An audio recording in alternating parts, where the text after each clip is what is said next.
Bom dia! Hoje é segunda-feira, 20 de abril. O texto diário de hoje é baseado no livro de 1 Coríntios, capítulo 10, versículo 24, que diz que cada um persista em buscar não a sua própria vantagem, mas a da outra pessoa. O conteúdo de hoje é baseado no texto diário do site jw.org. Você pode acessar a fonte original clicando no link que está na descrição desse vídeo. E, bom, entrando no nosso estudo de hoje, a nossa missão com essa análise profunda é justamente desvendar as camadas dessa dinâmica, sabe? Especialmente naqueles desafios práticos e emocionais que surgem logo no começo dos relacionamentos. Exatamente. Porque a comunicação clara, desde o primeiro momento, não é só uma questão de etiqueta social, né? É uma questão de proteção. Sim, proteção total. É como, imagina aquela situação clássica de montar um móvel complexo. Pensa num estante enorme, cheia de peças, parafusos de tamanhos diferentes, dobradiças e aquele manual de instruções que parece interminável.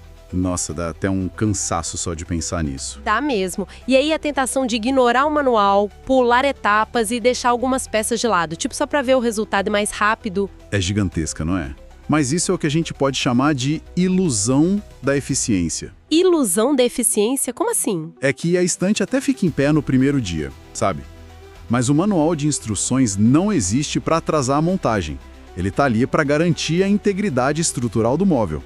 Faz todo sentido. E quando o peso dos livros, ou trazendo para os relacionamentos o peso das pressões da vida diária, for colocado sobre essa estrutura, a falta daquele parafuso que foi ignorado lá atrás vai fazer tudo desmoronar. Nossa, que imagem forte! A obediência às instruções, por mais que exija paciência no início, é o que garante que a estrutura não ceda no futuro, né? E assim, a base de toda essa estrutura emocional começa com o que talvez seja o recurso mais difícil de administrar em qualquer interação romântica: o tempo. Com certeza. O tempo é o maior desafio. Pois é, e os princípios bíblicos trazem um contraste profundo sobre isso. De um lado, a sabedoria de Provérbios, no capítulo 29, alerta contra agir rápido demais. E do outro, Eclesiastes, no capítulo 11, mostra os perigos de demorar demais. O perigo real habita justamente nesses dois extremos. É uma balança super sensível. Quando alguém não observa o suficiente e já se lança com grandes declarações, assim de forma precipitada, a mensagem que passa não é de amor genuíno, é de impulsividade. Verdade. E a impulsividade geralmente mascara uma necessidade de preencher um vazio pessoal rápido. Não se está realmente enxergando a outra pessoa com as qualidades e defeitos reais dela. Está se projetando uma fantasia, né? Exato. É como se apaixonasse pela ideia do relacionamento e não pelo ser humano real que está ali na sua frente. Isso. Burlar esse processo de construção de confiança é, literalmente, construir a casa sem alicerces. Mas, olha, o outro extremo parece ser uma armadilha ainda mais comum: ficar estagnado. A famosa indecisão. Isso, porque demorar demais para tomar uma atitude transmite indecisão, especialmente se os sinais de interesse já foram percebidos. E esse estado de espera constante cria um limbo emocional que é devastador para quem está do outro lado, né? O limbo emocional é, sem dúvida, um dos estados mais exaustivos para a mente humana. O cérebro entra em colapso tentando interpretar cada pequeno sinal. Sim, fica analisando tudo. Analisa cada mensagem de texto que demora a chegar, cada olhar, e isso gera uma ansiedade crônica gigantesca. Aí eu fico me perguntando como alguém consegue identificar a linha tênue entre aquele período de observação cuidadosa e o momento em que isso se transforma, em indecisão paralisante. Essa é a grande questão. E é aqui que a qualidade divina da orientação de Jeová fica tão evidente, sabe? A justiça e o amor de Deus brilham nesse conselho porque buscam proteger a vulnerabilidade humana, do coração. Ele sabe que a rejeição precipitada causa dor, claro, mas a espera interminável, aquele definhar da esperança dia após dia, corrói a autoestima e a dignidade de uma forma muito cruel. Nossa, é verdade. O conselho divino atua como um escudo contra o tratamento leviano, né? E acho que o maior obstáculo para achar esse meio termo pelo menos na prática, é a confusão sobre o que significa estar pronto. Como assim? As pessoas frequentemente ficam paralisadas porque acreditam que qualquer aproximação inicial exige uma garantia inquebrável, sabe? Como se fosse preciso ter certeza absoluta de que vai casar com a pessoa antes de dar um simples oi. Ah, sim. O peso de ter que prever o futuro. Exato. Esse peso de prever o futuro desde o primeiro momento faz com que muitos prefiram a inação. Parece mais seguro não fazer nada. Mas isso é uma distorção muito comum e prejudicial. A exigência de certeza absoluta paralisa e impede que laços muito valiosos sequer comecem a se formar. E o que a sabedoria bíblica propõe, então? Ela não propõe uma previsão infalível do futuro, mas sim uma prontidão pessoal. A pessoa precisa ter a certeza de que está preparada para a instituição do casamento, com todas as responsabilidades e sacrifícios. E ter a certeza de que observou na outra pessoa as qualidades e valores fundamentais que são inegociáveis para uma união cristã sólida. Entendi. O foco muda completamente. A questão não é tenho certeza de que vamos casar, mas sim, nossos valores fundamentais estão alinhados? Perfeito, é bem por aí. E eu tô num momento da vida onde assumir essa responsabilidade é viável. Se os valores batem e o alicerce moral tá ali, o período de observação cumpriu o papel dele. Continuar hesitando depois de ter essas respostas já não é prudência, né? É exatamente a indecisão paralisante sobre a qual o Eclesiastes adverte. A prudência exige ação quando os fatos estão claros. Muito bom. E o momento em que essa clareza interna é alcançada é quando a ação externa se torna necessária. E isso nos leva ao cenário mais complexo e doloroso dessa dinâmica, que é uma aplicação prática muito valiosa, inclusive para novos estudantes. Que cenário seria esse? O que fazer quando fica evidente que há interesse de um lado, mas não há reciprocidade do outro? Esse é o teste definitivo da nossa capacidade de comunicação. Porque existe uma pressão social enorme para sermos agradáveis, para não causarmos atritos com ninguém, sabe? Sim, a sociedade valoriza o conforto acima de tudo. Pois é. Dizer para alguém, mesmo através de ações claras e de um distanciamento educado, que não há interesse, soa quase como uma hostilidade. A tendência natural é dar desculpas vagas. Deixar aquela porta sempre entreaberta. Isso. Na esperança de que a pessoa se toque sozinha, sem que a gente precise ter uma atitude firme. Cortar as esperanças de alguém através de ações claras pode parecer, num primeiro momento, algo insensível ou muito duro de se fazer, né? Pode parecer, mas é aí que a sabedoria de Efésios, capítulo 4, versículo 25, entra com uma força cirúrgica. Falar a verdade, deixar os sentimentos absolutamente claros pelas próprias ações é o único caminho justo. O único caminho justo. Sim, o silêncio complacente não é gentileza, é covardia. O princípio destaca que não há nada de bondoso em deixar alguém acreditar numa possibilidade inexistente. Verdade.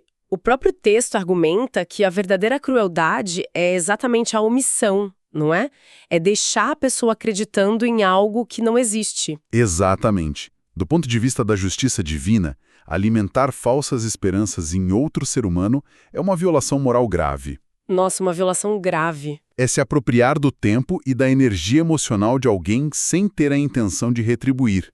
Cortar as esperanças de forma inquestionável parece insensível no instante em que acontece. Ninguém quer causar dor a um irmão ou irmã, mas manter alguém preso a uma ilusão, apenas para evitar o constrangimento de uma rejeição clara, é colocar o próprio conforto imediato acima da vida do outro. Muito bem colocado. A verdade corta, mas é um corte cirúrgico que limpa a ferida e permite a cicatrização, sabe? A ilusão é uma infecção crônica. Uma infecção crônica. O paradoxo da natureza humana se revela aqui, né? A clareza liberta. Liberta! Quando se fecha a porta de forma respeitosa e definitiva, está se devolvendo àquela pessoa a liberdade de seguir em frente. É um ato profundo de respeito pela dignidade alheia.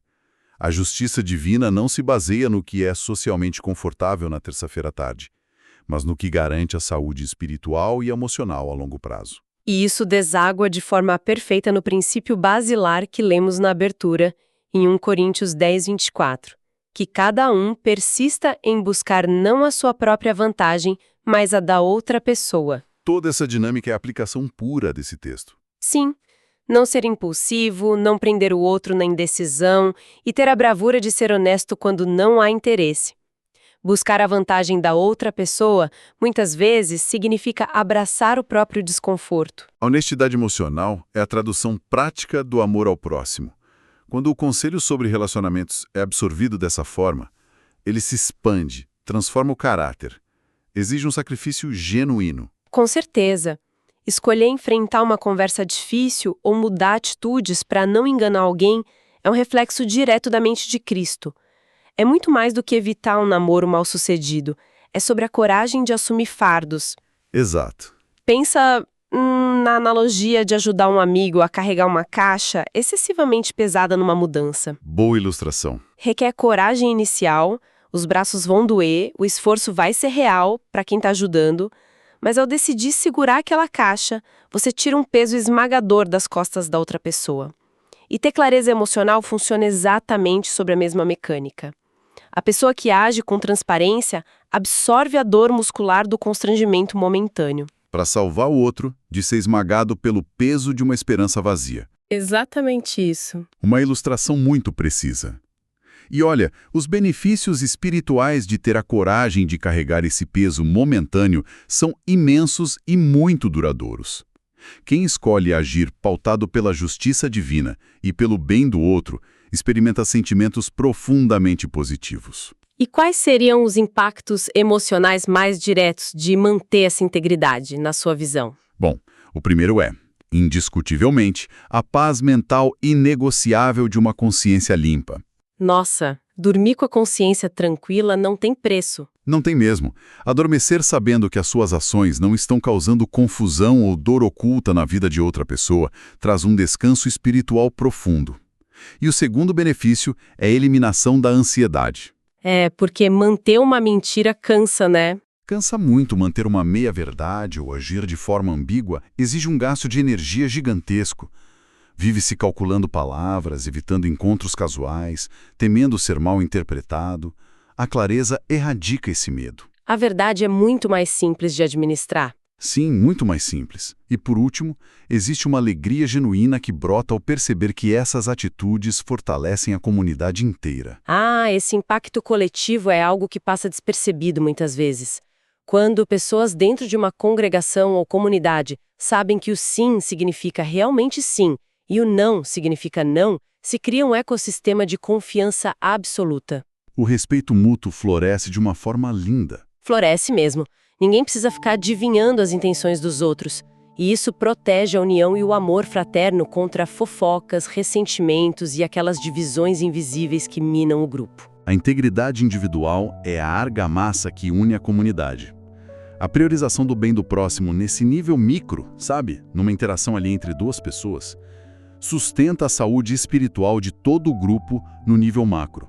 É a aplicação do amor em sua forma mais pura no dia a dia. É impressionante observar como orientações que aparentemente servem só para organizar o início de um relacionamento romântico são, na verdade, aulas magnas sobre empatia humana. Com certeza. Vimos hoje que o tempo certo não é um luxo, é uma necessidade estrutural.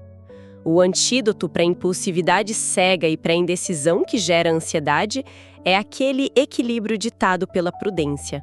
E também entendemos que a prontidão não exige uma bola de cristal para prever o futuro, né? Não exige. Exige responsabilidade e alinhamento de princípios. Exato.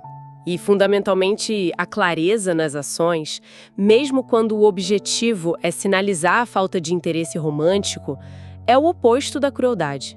É um ato de proteção, justiça e libertação. É a recusa em manter o coração de outra pessoa como refém da própria covardia de enfrentar a verdade. Muito forte isso. Voltando à nossa estante do início do estudo, seguir o manual de instruções divino significa não deixar peças sobrando. Significa apertar cada parafuso da honestidade, mesmo que dê trabalho, garantindo que a vida e os sentimentos de todos fiquem seguros diante de qualquer tempestade. O esforço inicial da obediência é sempre recompensado com a estabilidade a longo prazo. Tudo converge para o abandono do egoísmo, não é? É a renúncia contínua da conveniência pessoal em prol da estabilidade e da paz do próximo. E essa análise de hoje nos deixa com um pensamento muito provocativo para carregar ao longo do dia e além, claro, ao entendermos o impacto de agir com essa honestidade radical e com essa preocupação meticulosa pela energia emocional do outro no contexto romântico, surge uma questão muito maior. Qual questão? Se cada indivíduo aplicasse esse nível exato de clareza, verdade e priorização absoluta do bem-estar alheio em todas as interações humanas diárias, nos negócios, nas amizades, na forma como discordamos uns dos outros, como a textura das nossas relações e a qualidade da nossa convivência em sociedade seriam transformadas. Uau! É uma reflexão que tem o poder de mudar a forma como caminhamos pelo mundo. Uma mudança de paradigma que começa na decisão íntima de colocar as palavras de 1 Coríntios 10:24 em prática a cada nova interação. Sem dúvida, fica essa reflexão para quem acompanhou o estudo. Esse estudo é com base no site jw.org, retirado da Sentinela de Estudo, edição W24.05, páginas 22, 23, parágrafos 9 e 10. Se você gostou deste conteúdo, deixe seu like e se inscreva no canal para acompanhar o texto diário todos os dias. Que Jeová abençoe seu dia. Até a próxima!